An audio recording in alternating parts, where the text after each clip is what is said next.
यहाँ के आ सकता हूँ? प्लीज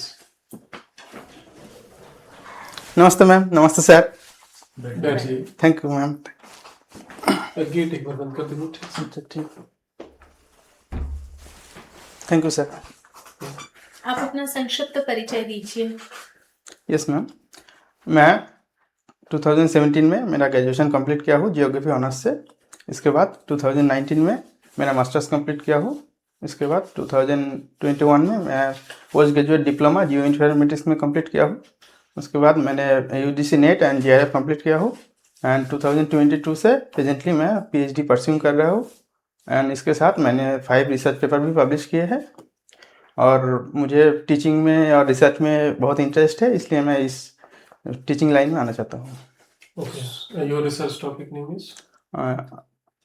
मेरा research topic name is a study of sustainable eco tourism development in Indian Sundarbans. Okay, specially on Sundarban. Yes sir. Okay, Sundarban any three specialisation in geographical area? मैं समझा नहीं, एक बार। तो ज्योग्राफी के मामले में अच्छा। सुंदरबन की कोई थ्री स्पेशलाइजेशन? Yes sir. जैसे ये वर्ल्ड लार्जेस्ट मैनग्रोव साइट है, ठीक है। ये सेकेंडली ये डेल्टा है एंड थर्डली ये जैसे कोस्टल रीजन है, तो इसलिए ये मतलब जहाँ पर बे ऑफ बंगाल का डेल्टा बना है सबसे बड़ा डेल्टा है और एक सलाइन वाटर रीजन है। ओके, तो आपको ज्योग्राफी में कौन सा यूनिट पढ़ना पसंद है? Sir geomorphology. Geomorphology. Okay sir. Yes carbon footprint क्या है? सर, कार्बन फुटप्रिंट है जैसे कि ह्यूमन जो मतलब खुद के यूज़ के लिए बहुत सारे काम जैसे काम करते हैं, जैसे तो उसके लिए इन्वायरमेंट में जो इफेक्ट पड़ता है तो उसे हम कार्बन फुटप्रिंट से मेजर कर सकते हैं। जिस कंट्री के मतलब ज़्यादा इंडस्ट्रियलाइजेशन है, मोटर व्हीकल ज़्यादा है, तो उधर कार्बन फुटप्रिंट ज़्यादा है। ओके, अच्छा ये बताइए, ग्लोबल वार्मिंग का जो है क्या प्रभाव है? सर, ग्लोबल वार्मिंग का बहुत सारा प्रभाव है। जैसे ग्लोबल वार्मिंग के लिए हमारा क्लाइमेट टेम्परेचर इंक्रीज हो रहा है, इसके लिए जैसे ग्लाशियर भी मेल्ट हो रहा है। ग्लाशियर मेल्ट होने के वजह से सी लेवल भी राइज हो रहा है। सी लेवल राइज होने से जैसे जो कोस्टल एरिया है वो इनंडेशन हो रहा है। इसके लिए जो एग्रीकल्चर लैंड है वो भी इनंडेशन हो रहा है। थोड़ा सा क्योटो प्रोटोकॉल के बारे में आपने सुना है? यस। ये आया था पहले, लेकिन इसको फाइनलाइज होने में 2005 हो गया। Yes sir. डिस्प्यूट क्या था इसमें? सर, जो क्योटो प्रोटोकॉल का डिस्प्यूट था उसमें तो कार्बन डाइऑक्साइड को कम करने के लिए बोला गया था, तो बहुत सारा कंट्री इसको मतलब एग्री नहीं हो रहा था इसको मानने के लिए, तो इसमें एग्री करने के लिए थोड़ा सा टाइम लगा। और किगाली के बारे में सुना है आपने? Kigali agreement? सॉरी सर, अभी याद नहीं आ रहा है। अभी नहीं याद आ रहा। क्योटो में 6 गैसेस डिसाइड हुई थी। Yes sir. They are reason for global warming. Yes sir. Name बता सकते हो? सर, जैसे कार्बन डाइऑक्साइड है, हम्म, मीथेन है, हम्म, सीएफसी है, हम्म, सल्फर डाइऑक्साइड है। हम्म। सर अभी और याद नहीं आ रहा सीएफसी है। सीएफसी से ग्लोबल वार्मिंग होती है। है। यस सर, इससे रिलेटेड है। Yes sir. प्रूव करेंगे कैसे, किस तरह से, कुछ आइडिया हमें बताएंगे? यस सर, जैसे सीएफसी से हमारा जो फ्रीज रेफ्रिजरेटर है, इससे सीएफसी गैस रिलीज होता है, तो इससे ये जो मतलब हमारा जो इस ये वार्मिंग को ट्रैप करता है। हमारा जो तो ये ट्रैप करने के वजह से पृथ्वी को हीट ज़्यादा होती है, मतलब हीट ट्रैप करती है। ओके, ठीक है। आपने जियोमॉर्फोलॉजी बताया। Yes sir. ठीक है। मैं जियोमॉर्फोलॉजी को आज भी ज्योग्राफी की बैकबोन के तौर पे देखा जाता है। Yes ma'am. सर मैम, क्योंकि जियोग्राफी पृथ्वी का अर्थ के बारे में डिस्क्राइब करता है, और जियोमॉर्फोलॉजी आर्ट के ऊपर का जो लैंडफॉर्म है उसके बारे में बात करती है। ठीक है। सिस्टम अप्रोच जियोमॉर्फोलॉजी क्या होती है? सिस्टम अप्रोच मीन जियोग्राफी का जियोमॉर्फोलॉजी का जो लैंडफॉर्म है या जो प्रोसेस है वो एक सिस्टम को वाइज चलती है, इसलिए सिस्टम अप्रोच कहते हैं। जैसे अगर डेविस का लैंडफॉर्म एग्जांपल ले, वो एक जैसे यूथ मैच्योर और ओल्ड स्टेज में ऐसे डेविस के लैंडफॉर्म का जो सिद्धांत था Yes. उसकी कुछ लिमिटेशंस हैं। Yes. उसके कोई 2 लिमिटेशन आप मुझे बता सकते हैं? यस मैम, जैसे एक लिमिटेशन है उन्होंने बताया था, जब लैंडफॉर्म अपराइज हो रहा है उस टाइम में कोई इरोशन नहीं होगा, लेकिन एक साथ दोनों इरोशन एंड अपलिफ्ट हो सकता है। और उन्होंने होमोजेनस क्लाइमेट के बारे में बताया था, लेकिन क्लाइमेट तो चेंज होता है मतलब रीजन वाइज, तो एक उनका लिमिटेशन है। कोई टॉपिक बोर्ड पर आप पढ़ाकर दिखाइए। Yes ma'am, thank you ma'am.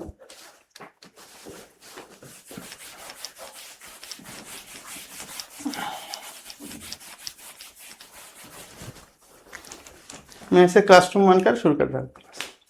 Thank you. So dear student, आज मैं एक बहुत इंटरेस्टिंग चीज तुम लोग को पढ़ाऊंगा, वो है इंडियन मॉनसून।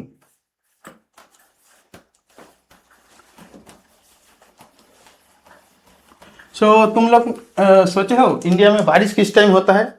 सही बताया, जून जुलाई मंथ में। लेकिन इस टाइम में क्यों बारिश होता है पता नहीं। ये होता है इंडिया में एक स्पेशल टाइप का विंड चलता है, उसे हम मानसून कहते हैं। ठीक है, तो आज हम लोग पढ़ेंगे what is monsoon, where it's from and how.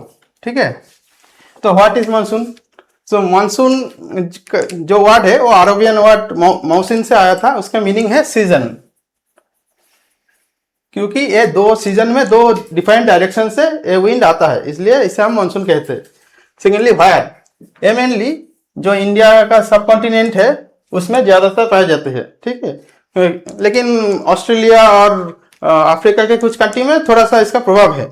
ठीक है, और हाउ, ये मानसून बहुत सारा का इसका थ्योरी है मानसून बनने के लिए, लेकिन सबसे ज्यादा जो इफेक्टिव थ्योरी है उसे वो मोनिक्स ने दिए थे, जो जेट स्ट्रीम थ्योरी है, जो मोनिक्स 1973 में ये थ्योरी दिए थे। तो जेट स्ट्रीम थ्योरी के वाइज क्या होता है, डिफरेंशियल, जैसे हम लोग को पता है जून जुलाई मार्च में टेम्परेचर ज्यादा होता है और सूरज नॉर्थ हेमिस्फीयर में ज्यादा तेज धूप देती है, इसलिए नॉर्थ हेमिस्फीयर में लो प्रेशर होता है, क्योंकि लैंड ज्यादा हीट होता है। Yes, हरियाणा में जो रेनफॉल होती है Yes. वो सबसे ज्यादा किस रीजन से होती है? सबसे ज्यादा तो मानसून के लिए होता है कौन सा monsoon? South west monsoon. South west monsoon.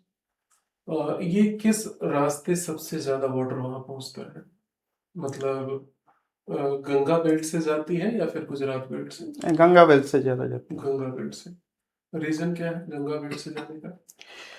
Ganga belt से जाने का रीजन क्या है, क्योंकि हमारा जो बे ऑफ बंगाल का बेल्ट है, तो इसका पहले मेघालय में रेनफॉल करते हैं, फिर इधर से रिटर्न होके ये हरियाणा के ओर जाती है, इसलिए इधर ज्यादा, और इधर मॉइस्चर भी ज्यादा है, तो इसलिए इस बेल्ट से ज्यादा बारिश होती है। क्या रिटर्निंग मानसून थोड़ा बहुत मिलता है हरियाणा को? रिटर्निंग मानसून ज्यादा नहीं मिलता है, लेकिन उस टाइम वेस्टर्न डिस्टर्बेंस के कारण कुछ मानसून होता है। किस टाइम पे? मतलब जैसे सितंबर से दिसंबर जनवरी मंथ में। ओके। एक देखा जाता है कि गर्मियों में अचानक तेज बारिश होने लगती है, फिर तुरंत खत्म हो जाता है, वो किस टाइप की रेनफॉल होती है? वो है कन्वेक्शनल रेनफॉल है, जो टेम्परेचर ज्यादा होने के वजह से शाम को टाइम तो अचानक मतलब कन्वेक्शन ज्यादा होता है और एवापोरेशन होके बहुत सारा क्लाउड फॉर्मेशन होता है और रेनफॉल होता है। आप इसे रेस कर दीजिए, हम दूसरा टॉपिक आपको दे रहे हैं। Thank you sir.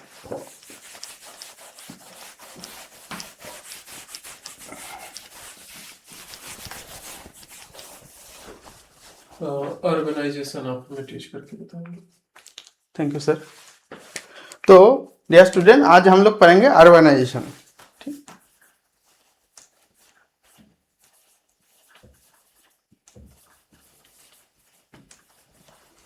तो व्हाट इज अर्बनाइजेशन। तो आज हम पढ़ेंगे what is urbanization, where and इसका इफेक्ट। ठीक है। तो अर्बनाइजेशन क्या है? अर्बनाइजेशन का मतलब है अर्बन का इंक्रीज होना, ठीक है। जैसे हमारा जो दिल्ली है, दिल्ली के आसपास का एरिया भी अर्बन, उसके प्रभाव से अर्बन मतलब इंक्रीज हो रहा है, तो इसे हम अर्बनाइजेशन कह सकते हैं। तो ये मेनली जो इस वायर, तो ये मेनली जो पहले से अर्बन बना है या जहाँ पे अर्बन बनने के लिए फैसिलिटी दिया जा रहा है या गवर्नमेंट से, तो गवर्नमेंट की कोई स्कीम है इस पे अर्बनाइजेशन का? यस सर, स्कीम है जैसे स्मार्ट सिटी मिशन है, और जो पहले अभी याद नहीं आ रहा है, एक रिजुविनेशन करके अमृत करके, अमृत, ओके, अमृत और Amrit, Amrit sir, Amrit, yes. Okay. Smart city योजना when start? Sir exact date तो अभी पता नहीं, लेकिन वो मतलब सिटी को मॉडर्नाइजेशन करने के लिए बनाया गया था। Please sit. Thank you sir.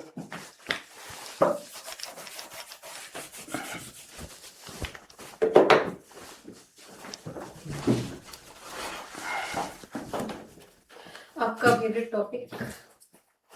Ma'am geomorphology. Geomorphology. अभी आपसे जैसे मैंने पूछा था, तो आप बताइए जियोमॉर्फोलॉजी का इस्तेमाल हम आपदा प्रबंधन में कैसे करेंगे? यस मैम, जैसे जियोमॉर्फोलॉजी का इस्तेमाल आपदा प्रबंधन में कर सकते हैं। जैसे जहाँ पर मतलब फ्लड ज़्यादा होता है, जैसे रिवर के आसपास, तो हम उधर रिवर के आसपास रिवर में मतलब कॉम्पैक्ट स्पार्टल कॉन्सेप्ट, इसके बारे में आपने कुछ सुना है? सॉरी मैम, अभी रिकॉल नहीं हो पा रहा है। ओके। GIS और IoT यानी इंटरनेट ऑफ थिंग्स, इनका यूज आप बच्चों को पढ़ाने में कैसे करेंगे?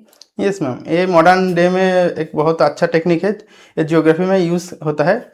जैसे AI तो हम अभी यूज़ कर रहे हैं, AI के माध्यम से हम एनालिसिस भी कर सकते हैं। जैसे हम machine learning, deep learning use कर रहे हैं AI के माध्यम। सैलिनिटी इंट्रूशन यानी कि लवणीयता का बढ़ना, ये कोस्टल एरिया में ज्यादा होता है, इसके क्या क्या कारण होते हैं? कोस्टल एरिया में ज़्यादा होने के कारण है, एक तो सी है, सी में ज़्यादा लवण है, तो अगर सी वाटर इंट्रूशन हो जाता है तो उसके लिए लवण बढ़ जाती है। इसको मॉनिटर कैसे किया जाता है? कोई टूल है, कोई टेक्निक है इसको मॉनिटर करने के लिए? यस मैम, जैसे हम GIS का भी यूज़ कर सकते हैं। GIS जो रिमोट सेंसिंग डेटा है, उससे हम कहाँ पर सी लेवल ज़्यादा इंक्रीज हो रहा है और उससे मॉनिटर कर सकते हैं। उससे लवणता मॉनिटर हो जाएगी, मतलब आप सैनिटरी उसकी मॉनिटर कर पाएंगे GIS से?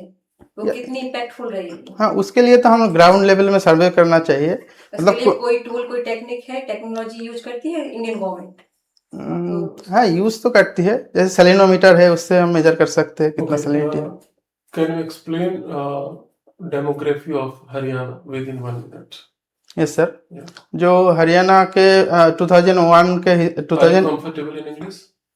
यस सर, या प्लीज एक्सप्लेन। सो वो मैं बायलैंग्वेज में ही कंफर्टेबल। Okay. हाँ ठीक है। Okay. तो 2021 के हिसाब से अप्रॉक्स 4 करोड़ इसका पॉपुलेशन है। तो और इसका जो सेक्स रेशियो है 75.55 है, और जो इसके मेल सेक्स रेशियो है अप्रॉक्स 85 और फीमेल 64 के आसपास है। और इसका जो हमारा सेक्स रेशियो बोल सकते हैं वो 789 है, और सबसे कम सेक्स रेशियो है गुड़गांव में, और सबसे ज़्यादा है नू में। ओके ओके, आज का इंटरव्यू हम यहीं फिनिश करेंगे, आप जा सकते हैं। Thank you sir, thank you ma'am.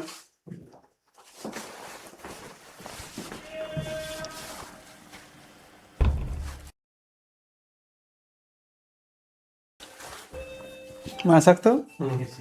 Thank you.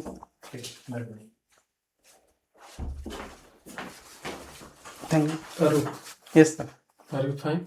Yes sir. Okay, देखिए मोस्ट प्रोबेबल जो रिफॉर्म आपका दिखा है ना, ये करीबन तीसरे मुख में दिखता है, लेकिन आपका ये शायद सेकंड है। Yes sir. सेकंड है ना? Yes sir. अच्छा रिफॉर्म आपने किया है। तो जो एनर्जी है, स्टार्टिंग है, आना जाना, बैठना, एग्जिट, एंट्री, वो सब एक्टिविटी वाला पार्ट मोस्ट प्रोबेबल आपने ठीक किया है। एक चीज जो है ना, आप अगर मैं आ सकता हूँ, अगर इसमें कंफर्टेबल नहीं है तो आप में एक कमेंट सर बोल सकते हैं, ओके सर। ठीक है? वो ज्यादा मुझे लगता है कि सूट करेगा आपको। Yes sir. तो आप इसको हैबिट में रखिए। दूसरा जो है हम बोर्ड पर डायरेक्ट आ जाते हैं।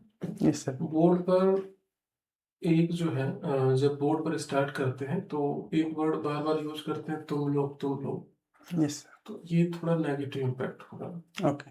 क्योंकि वहाँ सब सीनियर सिटीजन है, 40 साल यस। कोई नहीं है, 60 साल, 70 साल, यस। 75 साल, ऐसे ऐसे लोग बैठे होंगे। तो तुम की जगह आप कर पाए तो चल अच्छा जाए। अच्छा, आप लोग। आप लोग, ठीक। आप लोग को आज ये पढ़ाएगी। कुछ रीजनल टोन होता है, वर्ड रहते हैं जो चल जाएगा, उसमें दिक्कत नहीं है। बस इसको ना आप यूज करें, क्योंकि ठीक है। थोड़ा उसमें होता है कि हम अपने से छोटे को तुम कहते हैं, इस टाइप कोई ना यूज कर ले। Okay sir. इसके अलावा लास्ट में सब कुछ ठीक जा रहा था, फिर आपने डस्टर उठा के मिटा दिया। विदाउट परमिशन नहीं मिटाना है, ओके सर। ठीक है। ठीक है। ठीक। कई बार वो लोग चाहते हैं कि बाद में कुछ याद आएगा तो पूछ लेंगे, तो अच्छा बिना पूछे नहीं, पूछ के मिटाएंगे। ठीक है। ठीक है, थैंक यू सर। एक जो है ये जितने भी सबमिट हुए हैं, चाहे वो आपका स्टॉकहोम हो, अर्थ समिट हो, क्योटो प्रोटोकॉल हो, पेरिस कॉन्फ्रेंस हो, किगाली हो, नागोया हो, ठीक से देख लीजिएगा, क्योंकि जब टच होगा ना तो ये पूरा एक साथ चलेगा। यस ठीक है, सर। जैसे गैस आ गया तो गैस पे देखिए क्योटो तक आते आते आप फंस गए। Yes sir. ठीक है, क्योटो में बेसिकली जो डिस्प्यूट था वो ये था कि कुछ रिस्ट्रिक्शन थे जो ओनली फॉर डेवलप्ड कंट्री के लिए था, यस सर। और इसको डेवलप्ड कंट्री नहीं मान रहे थे। जैसे रूल था कि या तो सब पर हो या तो सब पर ना हो, और डेवलप्ड कंट्री चाहते थे कि सब पर इम्प्लीकेट हो, डेवलपिंग चाहते थे कि किसी पे भी ना हो। Okay sir. तो इसका सॉल्यूशन निकाला गया कि डेवलप्ड कंट्री पे इम्प्लीकेट होगा, नॉन डेवलप्ड जो कंट्रियां होंगी उन पर इम्प्लीकेट नहीं होगा। Okay sir. ठीक, एक तो ये है कॉन्सेप्चुअल में। फैक्ट में ये था कि जो 6 गैसेस थे उनको आप ठीक से देख लीजिएगा, उसमें CFC कंसीडर नहीं किया गया है। Okay sir. ठीक है, तो उन 6 को पूरा ध्यान से देखेंगे। Okay sir. किगाली नहीं बोल सकते आप, किगाली को सीधे डिनाई कर दिया आपने। किगाली स्पेशली एग्रीमेंट सबमिट हुआ था, रवांडा की कैपिटल आप जानते होंगे, यस सर। HFC को लेकर के। HFC के लिए स्पेशल वो सबमिट किया गया था, because HFC consider under the Kyoto sorry जो वहां पर sorry Montreal protocol. Yes sir. Montreal. HFC consider under the Montreal protocol, but Montreal जो है फोर्सफुली इम्प्लीकेट करता है इसको, मतलब सॉरी HFC पहले था इसमें क्योटो के अंडर में था, हाँ, तो yes. ठीक से वो वर्क नहीं करता था, क्योंकि ये अपनी इच्छा से था। क्योंकि पेरिस आया तो हो गया कि जिसको करना है करे, जिसको नहीं करना है ना करे। तो ऐसे में क्या हुआ कि 15 के बाद HFC मनमानी हो गया, और जानते हैं कितना वो हार्मफुल था। यस। तो 2017 में HFC के लिए स्पेशल किगाली एग्रीमेंट हुआ, और जिसमें इसको पेरिस से हटा करके मॉन्ट्रियल में रख दिया गया, बिकॉज मॉन्ट्रियल इज फोर्सफुली, मतलब कंपलसरी है कि जो भी उसमें रहेगा सबको मानना है। तो Yes. HFC को वहां रखा गया। तो एक बिग कॉन्सेप्ट है इसके आसपास, उसको आप इसको थोड़ा देखना पड़ेगा। CFC ग्लोबल वार्मिंग होता है, इसको ये जरूर रखें कि बहुत माइन्यूट, बल्कि नहीं है इससे। इसके अलावा भी कई गैसें पड़ी हैं जिससे होता है, पहले आप हमको बताएं, लास्ट Yes, में sir. आप CFC पे आए। Okay sir. Okay sir. 6 gas में भी ये नहीं था, तो उसको भी अध्ययन यस सर। ठीक। मैम को एक बार आपने सर कहा, सॉरी नहीं बोले, ठीक है, ओके। बोलना है आपसे बोल दीजिए। Sorry ma'am. और जो आपने टॉपिक सेलेक्ट किया था उसमें काफी अच्छा आपने पढ़ाया, तरीका, प्रेजेंटेशन, ETC वो सब ओके है, कोई डाउट नहीं उसमें। ओके। जो हमने आपको टॉपिक दिया था उसमें थोड़ा सा जो है ना कि रीड एंड राइट के बीच में आप थोड़ा सा बैलेंस बनाइए। ओके। जो हमने दिया था थोड़ा सा उसके कंपेयर में कम हो गया था, तो इसमें भी आप उतना लिखिए। आपने Yes. बस ये देखा कि इसमें 3 चीजें हम करेंगे, फिर ओरल बताया, तो थोड़ा सा मौका मिले तो आप मैप वगैरह बनाइए, यस सर। क्योंकि ज्योग्राफी आप जानते हैं ना, हर जगह स्पेस रहता है, आप बना सकते हैं। Yes sir. तो आप यहाँ उसको बनाइए। बाकी ओवरऑल ठीक है। आप कुछ जानना चाहेंगे पैनल से? सर, और PhD से और क्या पूछ सकते हैं? PhD से देखिए, ज्यादातर क्या होगा कि अगर वो पहले पढ़ के नहीं आते हैं तो इतना बेसिक क्वेश्चन पूछेंगे जिसका आंसर आप दे सकते हैं, यस सर। बहुत डेप्थ में नहीं लेंगे, ठीक है। तो पीएचडी को लेकर मुझे लगता है कि आपसे बेस्ट पैनल का कोई मेंबर नहीं जानता हाँ वो तो है, सबका स्पेशलाइजेशन। सबका स्पेशल, और आपका क्या है ना कि स्पेशल पर्टिकुलर एरिया पे वो हो गया है, तो उनका वैसे बहुत ज्यादा वो एक्सप्लोर नहीं कर पाएंगे, तो ज्यादा चांस है कि एक दो क्वेश्चन पूछेंगे फिर शिफ्ट हो जाएंगे, क्योंकि बाकी किसी का रिसर्च टॉपिक है तो 50% जा सकता है, आपका 25% ले जाना मुश्किल हो जाएगा, बहुत लेंथी नहीं जाएगा, यस सर। तुरंत वो लोग दूसरे शिफ्ट में आ जाएंगे। मतलब अगर मान लीजिए कि वो सुंदरबन पे गए, सुंदरबन से सीधे वो मैंग्रोव पे आ जाएंगे, हाँ समझ रहे हैं ना, मैंग्रोव पूछेंगे क्योंकि उनको सुंदरबन का डेटा उनके पास नहीं है, तो मैंग्रोव को लेकर के फिर ओशियन को लेकर के फिर साल्ट को लेकर के ऐसे करके, मतलब जहां से वो क्वेश्चन उसको राइज करेंगे, क्योंकि एग्जैक्ट आपके रिसर्च टॉपिक का ज्यादा आइडिया नहीं रहेगा, यस सर। ठीक, तो उसके अकॉर्डिंग और उधर मैं मतलब मैंने स्टडी एरिया बता सकता हूँ सुंदरबन,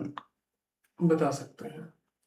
मतलब जैसे मतलब रिवील करना तो मतलब कहाँ से आए हैं। रिवील आपका हो जाएगा, एक्चुअल में आपकी जो बातचीत है ना, वो बातचीत में उनको पता चल जाएगा कि हाँ आप वेस्ट बंगाल से ही हैं, तो या फिर पूछ के बता सकता हूँ क्या, मैं स्टडी एरिया मतलब बता सकता हूँ क्या। हाँ ऐसा करेंगे तो और अच्छी बात है, हाँ ठीक क्या है। मैं स्टडी एरिया का नाम रिवील कर सकता हूँ ऐसे, अगर बोले परमिशन दे तब, हाँ हाँ हाँ और नहीं तो बोल सकता हूँ, अगर परमिशन नहीं दे तो बोलेंगे एक मतलब एक मतलब नेशनल पार्क है, मतलब हाँ, हाँ। आप बिल्कुल आप सही कह रहे हैं, ये परमिशन अगर ले लेंगे तो ये और एक पॉजिटिव थिंग्स यहाँ पे हो जाएगी, ठीक है। यस। हाँ, ये बेस्ट आइडिया रहेगा। Any other thing? और हरियाणा के बारे में और क्या पढ़ना होगा। हरियाणा में अप्रोक्स मैंने पढ़ लिया है और रिवाइज कर रहा हूँ मतलब। रिवीजन देते रहिए, रिवीजन स्पेशली ज्योग्राफी से रिलेटेड कुछ चीजें पूछे ना, उसमें अगर गलती नहीं होती तो बाकी हाँ जैसे मैंने उसका फिजियोग्राफी, क्लाइमेट ये सब पढ़ लिए है। बाकी में ज्यादा प्रॉब्लम और नहीं। करंट से करंट में हल्का फुल्का देखिए, टाइम कम है तो कुछ देख पाए तो देख लीजिए, लेकिन क्योंकि मेरा तो ज्योग्राफी फर्स्ट डे ही है 16 को, first day first shift. First shift में है ना, तो आप जो है ना अगर ज्योग्राफी से टाइम बचे तो आप जो उसको देखिएगा करंट को, और स्पेशली जो वर्ल्ड वाले करंट है उसको ज्योग्राफी से रिलेट करके पूछा जाएगा, लाइक जो है यूक्रेन रसिया वॉर, तो बीच में रिवर कौन सी है, माउंटेन कौन सा है, etc, या जैसे इस बार बजट में भी टूरिज्म के बारे में कुछ आया था, मेरा टूरिज्म टॉपिक है तो टूरिज्म है तो वो फिर रिलेट करेगा किस कंट्री में ज्यादा है, कहाँ पर है, क्यों है, टूरिज्म वर्ल्ड की प्लेस बताइए, etc इन सबको लेकर, ओके सर। तो वो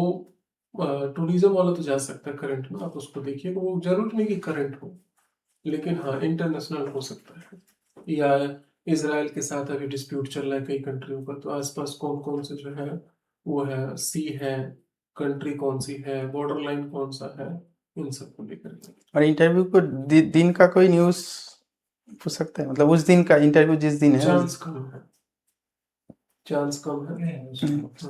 वो बाय द वे क्या है कि उनको भी पहुंचना है, इतना जल्दी अर्ली मॉर्निंग तो आना है, आपका मॉर्निंग शिफ्ट में भी हाँ है, मॉर्निंग है। तो मुझे नहीं लगता कि उनको न्यूज़पेपर पढ़ने का टाइम रहेगा, एक दिन पहले वाला वो पढ़ सकते हैं, हाँ ठीक है। वैसे वो भी मूड में आ गया, तो आप ये अभी एज्यूम करके जाएं कि अभी आपका 99% चांस है कि आप ज्योग्राफी पे डिस्कस हो, थोड़ा बहुत टूरिज्म आ सकता है, अदरवाइज ज्योग्राफी।